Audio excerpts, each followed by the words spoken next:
আসসালামু আলাইকুম। ওয়ালাইকুম আসসালাম ওয়া রাহমাতুল্লাহি ওয়া বারাকাতুহু। আপু কেমন আছেন? আলহামদুলিল্লাহ ভালো। আপু আসলে চয়েস কালেকশনে এত পরিমাণ লাইভ দেখে আপনারা অনেক দূর দূরান্ত থেকে আসেন। আসলে আমাদের এখানে আসার কারণটা কি? আপনি একটু যদি বলতেন কষ্ট করে। এখানে আসার কারণ হলো মানে ভালো লাগতেছে, এখান থেকে জামা কাপড় অনেক নিয়েছিলাম, ভালো লাগতেছিল, এই জন্য আসছিলাম। যাক আলহামদুলিল্লাহ, আমাদের কাছ থেকে অনেক তরুণ উদ্যোক্তারা দেশ এবং প্রবাস থেকে অনেক ভাইয়ারা দেখে, অনেক আপুরা নেয়। তো আজকে একটু আপনি পরামর্শ দিবেন যারা নতুন বিজনেস করবে, আমাদের কাছ থেকে প্রোডাক্ট নিলে ওনারা কি ঠকবে না জিতবে? একটু কষ্ট করে যদি বলতেন আপু। কষ্ট না, আলহামদুলিল্লাহ কেউ ঠকবে না, মানে জিতবে, যেহেতু আমি জিতছিলাম তাহলে সবাই জিতবে, কেউ ঠকবে না।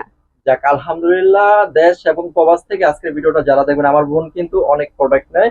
আসলে উনি আমাদের রিপিট ক্লায়েন্ট, আজকে অনেকদিন পর আমার শোরুমে আসছে।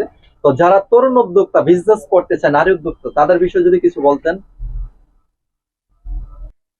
আমি আসছিলাম, এখানে আসছি, ওদের কোয়ালিটি খুব ভালো, ইনশাল্লাহ, মানে এ পর্যন্ত খারাপ কিছু পাই নাই, আর আপনারাও আসবেন। যাক আলহামদুলিল্লাহ আপু, তো আপনাকে ধন্যবাদ, ভালো থাকবেন। আসসালামু আলাইকুম। ওয়ালাইকুম আসসালাম ওয়া রাহমাতুল্লাহ।